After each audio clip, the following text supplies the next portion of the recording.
ನಮಸ್ಕಾರ ಸ್ನೇಹಿತರೆ, ನಮ್ಮ ಚಾನಲ್ಗೆ ನಿಮಗೆಲ್ಲರಿಗೂ ಸ್ವಾಗತ.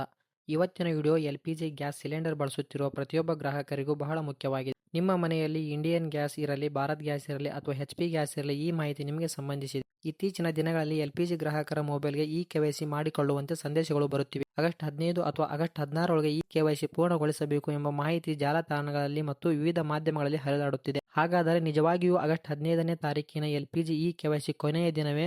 KYC ಮಾಡಿಸದಿದ್ದರೆ ಗ್ಯಾಸ್ ಸಂಪರ್ಕ ಕಟ್ ಆಗುತ್ತಾ? ಸಿಲಿಂಡರ್ ಬುಕ್ಕಿಂಗ್ ನಿಲ್ಲುತ್ತೆ? ಸಬ್ಸಿಡಿ ಹಣ ಸಿಗುವುದಿಲ್ಲವೇ? ಯಾರಿಗೆ KYC ಮಾಡಿಸಬೇಕು? ಮನೆಯಲ್ಲಿಯೇ ಕುಳಿತು KYC ಮಾಡಿಸಿಕೊಳ್ಳಬಹುದೇ? ಈ ಎಲ್ಲ ಪ್ರಶ್ನೆಗಳಿಗೆ ಇವತ್ತಿನ ವಿಡಿಯೋದಲ್ಲಿ ಸರಳವಾಗಿ ಉತ್ತರ ನೀಡುತ್ತೇನೆ. ಮೊದಲನೇದಾಗಿ ಒಂದು ಪ್ರಮುಖ ವಿಷಯವನ್ನು ಸ್ಪಷ್ಟವಾಗಿ ಹೇಳಬೇಕಿದೆ. ಅದೇನೆಂದರೆ ಆಗಸ್ಟ್ 15ರ ಗಡುವಿನ ಬಗ್ಗೆ ಎಲ್ಲೆಡೆ ಒಂದೇ ರೀತಿಯ ಅಧಿಕೃತ ಮಾಹಿತಿ ಇಲ್ಲ. ಕೆಲವು ಪ್ರದೇಶಗಳಲ್ಲಿ ಆಗಸ್ಟ್ 15, 2026 ಒಳಗಿನ KYC ಪೂರ್ಣಗೊಳಿಸುವಂತೆ ಗ್ರಾಹಕರಿಗೆ ಸೂಚಿಸಲಾಗಿದೆ. ಹಾಗೆ ಉದಾಹರಣೆಯನ್ನು ತೆಗೆದುಕೊಳ್ಳುವುದಾದರೆ ಗಾಜಿಯಾಬಾದ್ನಲ್ಲಿ ಸುಮಾರು 2 ಲಕ್ಷ ಗ್ರಾಹಕರು KYC ಪೂರ್ಣಗೊಳಿಸಿಲ್ಲ ಎಂದು ವರದಿಯಾಗಿದ್ದು, ಆಗಸ್ಟ್ 15ರ ಗಡುವಿನ ಬಗ್ಗೆ ಅಧಿಕಾರಿಗಳು ಜಾಗೃತಿ ಮೂಡಿಸಿದ್ದಾರೆ. ಮತ್ತು ಇನ್ನೊಂದೆಡೆ ಕೆಲವು ಇಂಡಿಯನ್ ಆಯಿಲ್ ಗ್ರಾಹಕರಿಗೆ ಬಂದಿರುವ ಸಂದೇಶಗಳಲ್ಲಿ ಆಗಸ್ಟ್ 16, 2026ನೇ ಒಳಗೆ KYC ಪೂರ್ಣಗೊಳಿಸಬೇಕು ಎಂದು ತಿಳಿಸಲಾಗಿದೆ.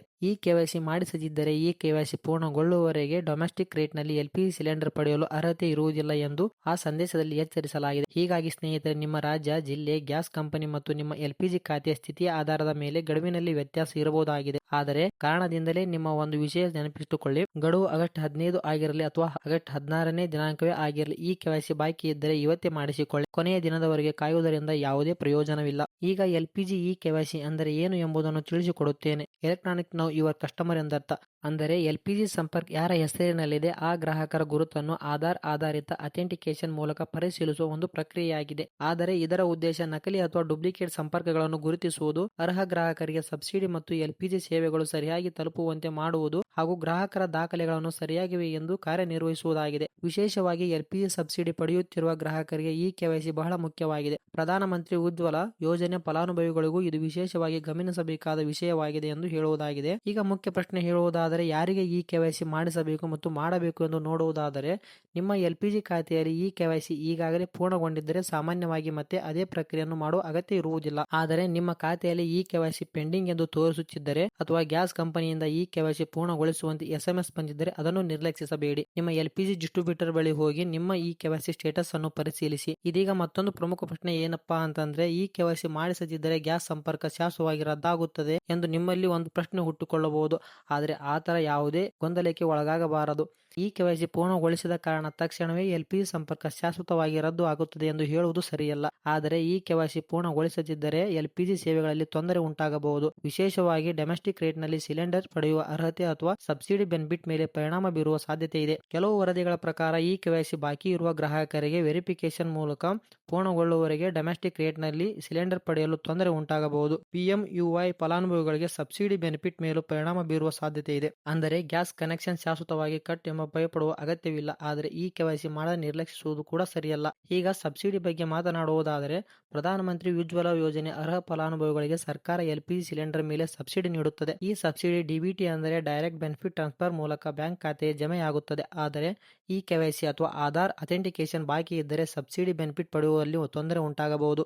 ಆದ್ದರಿಂದ ಸಬ್ಸಿಡಿ ಪಡೆಯುವ ಕುಟುಂಬಗಳು ವಿಶೇಷವಾಗಿ ತಮ್ಮ LPG KYC ಸ್ಟೇಟಸ್ ಅನ್ನು ಪರಿಶೀಲಿಸಿಕೊಳ್ಳಬೇಕು. ಇದೀಗ ಬಹಳ ಮುಖ್ಯವಾದ ವಿಷಯ ಏನೆಂದರೆ, KYC ಮಾಡಲು ಗ್ಯಾಸ್ ಏಜೆನ್ಸಿಗೆ ಹೋಗಲೇಬೇಕಾ? ಅದರ ಅಗತ್ಯವೇ ಇಲ್ಲ. ಕೆಲವು ಸಂದರ್ಭಗಳಲ್ಲಿ ಮನೆಯಲ್ಲಿಯೇ ಕುಳಿತು ಆನ್ಲೈನ್ ಮೂಲಕ KYC ಮಾಡುವ ವ್ಯವಸ್ಥೆಯೂ ಕೂಡ ಇದೆ. LPG ಕಂಪನಿಗಳ ಅಧಿಕೃತ ಆ್ಯಪ್ಸ್ ಮೂಲಕ ಈ ಪ್ರಕ್ರಿಯೆಯನ್ನು ಕೈಗೊಳ್ಳಬಹುದು. ಇಂಡಿಯನ್ ಗ್ರಾಹಕರು ಇಂಡಿಯನ್ ಆಯಿಲ್ ಒನ್ ಆ್ಯಪ್ ಬಳಸಬಹುದು ಮತ್ತು ಭಾರತ್ ಗ್ಯಾಸ್ ಗ್ರಾಹಕರಿಗೆ ಹೆಲೋ BPCL ಆ್ಯಪ್ ಲಭ್ಯವಿದೆ. HP ಗ್ಯಾಸ್ ಗ್ರಾಹಕರು HPPI ಆ್ಯಪ್ ಮೂಲಕ ಸಂಬಂಧಿತ ಸೇವೆಗಳನ್ನು ಬಳಸಬಹುದು. ಕೆಲವು ಪ್ರಕ್ರಿಯೆಗಳಲ್ಲಿ ಆಧಾರ್ ಫೇಸ್ ಅಥೆಂಟಿಕೇಶನ್ಗಾಗಿ ಆಧಾರ್ ಫೇಸ್ RD ಆ್ಯಪ್ ಸಹ ಅಗತ್ಯವಾಗಬಹುದು. ಆದರೆ ಇಲ್ಲಿ ಒಂದು ಎಚ್ಚರಿಕೆ ಎಂದು ತಿಳಿಸುವುದಾದರೆ, ಗೂಗಲ್ ಅಥವಾ ಸಾಮಾಜಿಕ ಜಾಲತಾಣಗಳಲ್ಲಿ ಸಿಗುವ ಅಪರಿಚಿತ ವೆಬ್ಸೈಟ್ಗಳಿಗೆ ನಿಮ್ಮ ಆಧಾರ್ ಸಂಖ್ಯೆ, OTP ಅಥವಾ ಬ್ಯಾಂಕ್ ಮಾಹಿತಿಯನ್ನು ಕೊಡಬೇಡಿ. LPG KYC ಹೆಸರಿನಲ್ಲಿ ಮೋಸ ಮಾಡುವವರು ಕೂಡ ಇರಬಹುದು. ಆದ್ದರಿಂದ ಸಾಧ್ಯವಾದಷ್ಟು ಅಧಿಕೃತ LPG ಕಂಪನಿಯ ಆ್ಯಪ್, ಅಧಿಕೃತ ವೆಬ್ಸೈಟ್ ಅಥವಾ ನಿಮ್ಮ LPG ಡಿಸ್ಟ್ರಿಬ್ಯೂಟರ್ ಮೂಲಕ KYC ಅನ್ನು ಮಾಡಿ. ಇದೀಗ KYC ಹೇಗೆ ಮಾಡಬಹುದು ಎಂಬುದನ್ನು ಸರಳವಾಗಿ ನೋಡುವುದಾದರೆ, ಮೊದಲನೇದಾಗಿ ಮೊಬೈಲ್ ಆ್ಯಪ್. ನಿಮ್ಮ LPG ಕಂಪನಿ ಅಧಿಕೃತ ಆ್ಯಪ್ ಅನ್ನು ಮೊಬೈಲ್ನಲ್ಲಿ ತೆರೆಯಿರಿ. ನಿಮ್ಮ ರಿಜಿಸ್ಟ್ರೇಷನ್ ಮೊಬೈಲ್ ನಂಬರ್ ಮೂಲಕ ಲಾಗಿನ್ ಮಾಡಿ. ಅಗತ್ಯವಿದ್ದರೆ OTP ಮೂಲಕ ಮೊಬೈಲ್ ನಂಬರ್ ಅನ್ನು ವೆರಿಫೈ ಮಾಡಿ. ನಿಮ್ಮ LPG ಕನ್ಸ್ಯೂಮರ್ ಡೀಟೇಲ್ಸ್ ಅಥವಾ LPG ID ಅನ್ನು ಆಕ್ಸೆಸ್ ಮಾಡಿ. ಅಲ್ಲಿ KYC ಅಥವಾ ಆಧಾರ್ ಅಥೆಂಟಿಕೇಶನ್ ಆಪ್ಷನ್ಸ್ ಇದ್ದರೆ ಅದನ್ನು ಆಯ್ಕೆ ಮಾಡಿ. ಮುಂದೆ ಕೇಳುವ ವೆರಿಫಿಕೇಶನ್ ಪ್ರಕ್ರಿಯೆಯನ್ನು ಪೂರ್ಣಗೊಳಿಸಿ. ಫೇಸ್ ಅಥೆಂಟಿಕೇಶನ್ ಅಥವಾ ಬಯೋಮೆಟ್ರಿಕ್ ವೆರಿಫಿಕೇಶನ್ ಬೇಕಾದರೆ ಅದನ್ನು ಪೂರ್ಣಗೊಳಿಸಿ. ಈ KYC ಯಶಸ್ವಿಯಾಗಿದೆ ಎಂದು ಪೂರ್ಣಗೊಂಡ ನಂತರ ಕನ್ಫರ್ಮೇಷನ್ ಮೆಸೇಜ್ ಅಥವಾ ಸ್ಟೇಟಸ್ ಅನ್ನು ಕಾಣಬಹುದು. ಎರಡನೆಯ ವಿಧಾನ LPG ಡಿಸ್ಟ್ರಿಬ್ಯೂಟರ್. ನಿಮ್ಮ ಹತ್ತಿರ ಇಂಡಿಯನ್ಸ್, ಭಾರತ್ ಗ್ಯಾಸ್ ಅಥವಾ HP ಗ್ಯಾಸ್ ಡಿಸ್ಟ್ರಿಬ್ಯೂಟರ್ ಕಚೇರಿಗೆ ಹೋಗಬಹುದು. ಅಲ್ಲಿ ನಿಮ್ಮ LPG ಕನ್ಸ್ಯೂಮರ್ ನಂಬರ್, ಆಧಾರ್ ಮತ್ತು ಅಗತ್ಯವಿರುವ ಮೊಬೈಲ್ ವಿವರಗಳನ್ನು ತಿಳಿಸಿ. ಅವರು ನಿಮ್ಮ ಈ KYC ಸ್ಟೇಟಸ್ ಅನ್ನು ಪರಿಶೀಲಿಸಿ ಅಗತ್ಯವಿದ್ದರೆ ಬಯೋಮೆಟ್ರಿಕ್ ಅಥೆಂಟಿಕೇಶನ್ ಮಾಡಿಸಬಹುದು. ಮೂರನೆಯ ವಿಧಾನವನ್ನು ನೋಡುವುದಾದರೆ LPG ಡೆಲಿವರಿ ಸಮಯದಲ್ಲಿ ಕೆಲವು ಸಂದರ್ಭಗಳಲ್ಲಿ LPG ಕ್ಯಾಲೆಂಡರ್ ಡೆಲಿವರಿ ಮಾಡುವ ಸಿಬ್ಬಂದಿಗಳ ಬಳಿ ಬಯೋಮೆಟ್ರಿಕ್ ಅಥೆಂಟಿಕೇಶನ್ ಡಿವೈಸ್ ಇರಬಹುದು. ಸಿಲಿಂಡರ್ ಡೆಲಿವರಿ ಸಮಯದಲ್ಲಿ ಈ KYC ಮಾಡಿಕೊಳ್ಳುವ ಸೌಲಭ್ಯ ಇದ್ದರೆ ಅದನ್ನು ಬಳಸಬಹುದು. ಆದರೆ ಡೆಲಿವರಿ ಪರ್ಸನ್ಗೆ ನಿಮ್ಮ OTP ಯನ್ನು ಯಾರಿಗಾದರೂ ಹೇಳುವ ಮೊದಲು ಎಚ್ಚರದಿಂದಿರಿ. OTP ಅಥವಾ ಆಧಾರ್ ಮಾಹಿತಿಯನ್ನು ಅನಧಿಕೃತ ವ್ಯಕ್ತಿಗಳಿಗೆ ಹಂಚಿಕೊಳ್ಳಬೇಡಿ. ಇದೀಗ ಮತ್ತೊಂದು ಮುಖ್ಯ ಪ್ರಶ್ನೆ ಮೂಲಕ ಹೇಳುವುದಾದರೆ ಆಗಸ್ಟ್ 15ರ ನಂತರ ಸಿಲಿಂಡರ್ ಬುಕ್ ಮಾಡಲು ಆಗುವುದಿಲ್ಲವೇ ಎಂದು ನಿಮ್ಮಲ್ಲಿ ಗೊಂದಲವಿರಬಹುದು. ಆದರೆ ಅದಕ್ಕೆ ಎಲ್ಲಾ LPG ಗ್ರಾಹಕರಿಗೆ ಒಂದೇ ರೀತಿಯ ಉತ್ತರ ನೀಡಲು ಸಾಧ್ಯವಾಗುವುದಿಲ್ಲ. ಆದರೆ ಕೆಲವು ವರದಿಗಳಲ್ಲಿ ಆಗಸ್ಟ್ 15ರ ನಂತರ ಕ್ಯಾಲೆಂಡರ್ ಬುಕಿಂಗ್ ಅಥವಾ ಡೊಮೆಸ್ಟಿಕ್ ರೇಟ್ ಎಲಿಜಿಬಿಲಿಟಿ ಮೇಲೆ ಪರಿಣಾಮ ಬೀರುವ ಸಾಧ್ಯತೆಯನ್ನು ಉಲ್ಲೇಖಿಸಲಾಗಿದೆ. ಮತ್ತೊಂದೆಡೆ ಇಂಡಿಯನ್ ಆಯಿಲ್ ಗ್ರಾಹಕರಿಗೆ ಬಂದಿರುವ ಸೂಚನೆಗಳಲ್ಲಿ ಆಗಸ್ಟ್ 16ರ ಗಡುವು ಉಲ್ಲೇಖವಾಗಿದೆ. ಹೀಗಾಗಿ ಆಗಸ್ಟ್ 15ರ ನಂತರ ದೇಶದ ಎಲ್ಲಾ ಗ್ರಾಹಕರು ಗ್ಯಾಸ್ ಬುಕಿಂಗ್ ಸಂಪೂರ್ಣವಾಗಿ ಬಂದ್ ಎಂದು ಹೇಳುವ ಸರಿಯಾದ ಮಾಹಿತಿ ಕೂಡ ಇಲ್ಲ. ನಿಮ್ಮ ಖಾತೆಗೆ ಬಂದಿರುವ ಅಧಿಕೃತ SMS, ನಿಮ್ಮ LPG ಆಪ್ನಲ್ಲಿ ಕಾಣುವ ಸ್ಟೇಟಸ್ ಮತ್ತು ನಿಮ್ಮ ಡಿಸ್ಟ್ರಿಬ್ಯೂಟರ್ ನೀಡುವ ಮಾಹಿತಿಯನ್ನು ಪರಿಶೀಲಿಸುವುದು ಒಂದು ಉತ್ತಮವಾಗಿದೆ. ಈಗ ಒಂದು ಉದಾಹರಣೆ ಮೂಲಕ ನೋಡುವುದಾದರೆ, ಒಬ್ಬ ಗ್ರಾಹಕರಿಗೆ LPG KYC ಪೆಂಡಿಂಗ್ ಇದೆ ಎಂದು ಎಂದುಕೊಳ್ಳಿ. ಅವರಿಗೆ ಇನ್ನೂ ಸಾಕಷ್ಟು ಸಮಯ ಇದೆ ಎಂದುಕೊಂಡು KYC ಮಾಡದೇ ಇದ್ದರೆ ಗಡುವಿನ ನಂತರ ಅವರ LPG ಸೇವೆಯಲ್ಲಿ ತೊಂದರೆ ಉಂಟಾಗಬಹುದು. ಆದರೆ ಅವರು ಈಗಲೇ KYC ಪೂರ್ಣಗೊಳಿಸಿದರೆ ಮುಂದಿನ ದಿನಗಳಲ್ಲಿ ಸಬ್ಸಿಡಿ ಅಥವಾ ಡೊಮೆಸ್ಟಿಕ್ LPG ಸರ್ವಿಸ್ ಪಡೆಯುವುದಾಗಿ ಅನಗತ್ಯ ಸಮಸ್ಯೆ ತಪ್ಪಿಸಿಕೊಳ್ಳಬಹುದು. ಆದರೆ ಅದರಲ್ಲೂ ವಯಸ್ಸಾದವರು, ಗ್ರಾಮೀಣ ಪ್ರದೇಶದವರು ಮತ್ತು ಸಬ್ಸಿಡಿ ಮೇಲೆ ಅವಲಂಬಿತವಾಗಿರುವ ಕುಟುಂಬಗಳು ಈ ಕೆಲಸವನ್ನು ಮುಂದೂಡಬಾರದು. ಇದೀಗ ಮತ್ತೊಂದು ನೋಡುವುದಾದರೆ, KYC ಮಾಡಲು ಯಾವ ದಾಖಲೆಗಳು ಬೇಕಾಗಬಹುದು ಎಂದು ನಿಮಗೆ ಹೇಳುವುದಾದರೆ, ಸಾಮಾನ್ಯವಾಗಿ ಆಧಾರ್ ಕಾರ್ಡ್ ಅಥವಾ Aadhaar details, LPG consumer number ಅಥವಾ LPG ID ಮತ್ತು ರಿಜಿಸ್ಟ್ರೇಷನ್ ಮೊಬೈಲ್ ನಂಬರ್ ಉಪಯುಕ್ತವಾಗಿದೆ. ಆಫ್ಲೈನ್ ಬಯೋಮೆಟ್ರಿಕ್ ವೆರಿಫಿಕೇಶನ್ ಮಾಡುವ ಸಂದರ್ಭದಲ್ಲಿ ಬಯೋಮೆಟ್ರಿಕ್ ಅಥೆಂಟಿಕೇಶನ್ ಅಗತ್ಯವಾಗಬಹುದು. ಆದರೆ ನಿಮ್ಮ LPG ಕಂಪನಿ ಮತ್ತು ವೆರಿಫಿಕೇಶನ್ ವಿಧಾನಕ್ಕೆ ಅನುಗುಣವಾಗಿ ಬೇಕಾದ ವಿವರಗಳನ್ನು ಬದಲಾಗಬಹುದು. ಆದ್ದರಿಂದ ಡಿಸ್ಟ್ರಿಬ್ಯೂಟರ್ ಅಥವಾ ಅಧಿಕೃತ ಆ್ಯಪ್ ನೀಡುವ ಸೂಚನೆಗಳನ್ನು ಅನುಸರಿಸಿ. ಇದೀಗ LPG ಗ್ರಾಹಕರು ತಪ್ಪದೇ ಗಮನಿಸಬೇಕಾದ 5 ವಿಷಯಗಳನ್ನು ನಾನು ಹೇಳುತ್ತೇನೆ. ಮೊದಲನೆಯದು, ನಿಮ್ಮ LPG KYC ಸ್ಟೇಟಸ್ ಅನ್ನು ಪರಿಶೀಲಿಸಿಕೊಳ್ಳಿ. ಎರಡನೆಯದು, KYC ಪೆಂಡಿಂಗ್ ಇದ್ದರೆ ಸಾಧ್ಯವಾದಷ್ಟು ಬೇಗನೆ ಪೂರ್ಣಗೊಳಿಸಿ. ಮೂರನೆಯದು, ಆಗಸ್ಟ್ 15 ಅಥವಾ 16 ಗಡುವಿನ ಬಗ್ಗೆ ಬರುವ ವಾಟ್ಸ್ಆಪ್ ಮೆಸೇಜ್ ಅನ್ನು ಮಾತ್ರ ನಂಬಬೇಡಿ. ನಾಲ್ಕನೆಯದು, ಅಧಿಕೃತ LPG ಆ್ಯಪ್ ಅಥವಾ ಡಿಸ್ಟ್ರಿಬ್ಯೂಟರ್ ಮೂಲಕವೇ ವೆರಿಫಿಕೇಶನ್ ಮಾಡಿ. ಐದನೆಯದು, ಆಧಾರ್, OTP, ಬ್ಯಾಂಕ್ ವಿವರಗಳು ಅಥವಾ ಇತರ ಸೆನ್ಸಿಟಿವ್ ಮಾಹಿತಿಯನ್ನು ಅಪರಿಚಿತ ವ್ಯಕ್ತಿಗಳಿಗೆ ಕೊಡಬೇಡಿ. ಇದೀಗ ಒಂದು ಮುಖ್ಯ ಕ್ಲಾರಿಫಿಕೇಶನ್ ಮೂಲಕ ಹೇಳುವುದಾದರೆ, ಕೆಲವು ಮಾಧ್ಯಮ ವರದಿಗಳು ಆಗಸ್ಟ್ 15 ಅನ್ನು ಗಡುವು ಎಂದು ಹೇಳುತ್ತಿವೆ. ಮತ್ತಷ್ಟು ವರದಿಗಳು ಆಗಸ್ಟ್ 16 ಎಂದು ಹೇಳುತ್ತಿವೆ. ಆದ್ದರಿಂದ ಕೆಲವು ಪ್ರದೇಶಗಳಲ್ಲಿ ಆಗಸ್ಟ್ 15ರ ನಡುವಿನ ವರದಿಗಳಿವೆ. ಕೆಲವು LPG ಗ್ರಾಹಕರಿಗೆ ಆಗಸ್ಟ್ 16ರೊಳಗೆ KYC ಪೂರ್ಣಗೊಳಿಸುವಂತೆ ಸೂಚನೆ ಬಂದಿದೆ. ನಿಮ್ಮ ಖಾತೆಯ ಅಧಿಕೃತ ಸೂಚನೆಯನ್ನು ಪರಿಶೀಲಿಸಿ. KYC ನಿಮಗೆ ಹೊಸದಾಗಿದೆ ಎಂದು ಇವತ್ತೇ ಹುಟ್ಟಿಕೊಂಡ ವಿಷಯ ಎಂದು ಭಾವಿಸಬೇಡಿ. LPG ಗ್ರಾಹಕರು ಆಧಾರ್ ಅಥೆಂಟಿಕೇಶನ್ ಮತ್ತು KYC ಪ್ರಕ್ರಿಯೆಯನ್ನು ಸರ್ಕಾರ 2026ರಲ್ಲೂ ಆಧಾರ್ ಬೇಸ್ಡ್ ಬಯೋಮೆಟ್ರಿಕ್ ಅಥೆಂಟಿಕೇಶನ್ ಮಾಡದಿರುವ LPG ಗ್ರಾಹಕರಿಗೆ KYC ಪೂರ್ಣಗೊಳಿಸುವಂತೆ ಸೂಚನೆಗಳು ಮುಂದುವರೆದಿವೆ. ಈಗ ನಡೆಯುತ್ತಿರುವ ಡ್ರೈವ್ ನಲ್ಲಿ ಈಗಾಗಲೇ ಅಥೆಂಟಿಕೇಶನ್ ಪೂರ್ಣಗೊಳಿಸಿದವರಿಗೆ ಮತ್ತೆ ಅದೇ ಪ್ರಕ್ರಿಯೆ ಅನಿವಾರ್ಯವಲ್ಲ ಎಂದು ವರದಿಯಾಗಿದೆ. ಹೀಗಾಗಿ ನಿಮ್ಮ ಬಳಿ ಈಗಾಗಲೇ KYC ಕಂಪ್ಲೀಟೆಡ್ ಆಗಿದ್ದರೆ ಮತ್ತೊಮ್ಮೆ ಆತಂಕ ಪಡುವ ಅಗತ್ಯವಿಲ್ಲ. ಆದರೆ ಸ್ಟೇಟಸ್ ಪೆಂಡಿಂಗ್ ಎಂದು ತೋರಿಸಿದರೆ ಮಾತ್ರ ಕ್ರಮ ಕೈಗೊಳ್ಳಿ. ಈಗ ಕೊನೆಯದಾಗಿ ಒಂದು ಸರಳ ಚೆಕ್ ಲಿಸ್ಟ್. ನಿಮ್ಮ LPG ಕನೆಕ್ಷನ್ ನಲ್ಲಿ ಯಾವ ಕಂಪನಿಯದು? ಇಂಡಿಯನ್, ಭಾರತ್ ಗ್ಯಾಸ್ನ ಅಥವಾ HP ಗ್ಯಾಸ್ನ? ನಿಮ್ಮ ಮೊಬೈಲ್ ನಂಬರ್ LPG ಅಕೌಂಟ್ಗೆ ಲಿಂಕ್ ಆಗಿದೆಯೇ?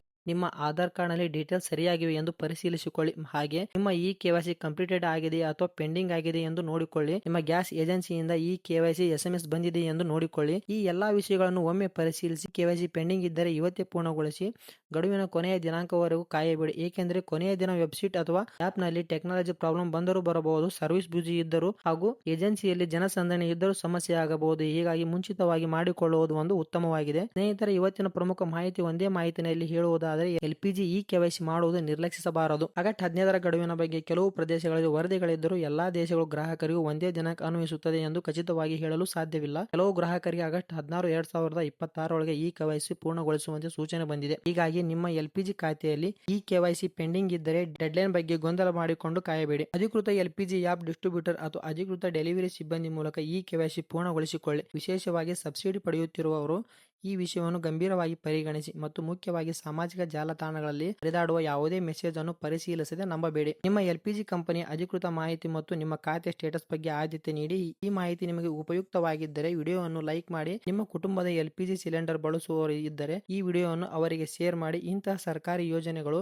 LPG update, subsidy, ration card, Gruhalakshmi, Gruhajyothi ಮತ್ತು ಉದ್ಯೋಗದ ಪ್ರಮುಖ ಸುದ್ದಿಗಳಿಗಾಗಿ ನಮ್ಮ ಚಾನಲ್ ಸಬ್ಸ್ಕ್ರೈಬ್ ಮಾಡಿ ಬೆಲ್ ಐಕಾನ್ ಒತ್ತುವುದನ್ನು ಮರೆಯಬೇಡಿ. ಮುಂದಿನ ವಿಡಿಯೋದಲ್ಲಿ ಮತ್ತೊಂದು ಪ್ರಮುಖ ಮಾಹಿತಿಯೊಂದಿಗೆ ಭೇಟಿಯಾಗೋಣ. ಧನ್ಯವಾದಗಳು.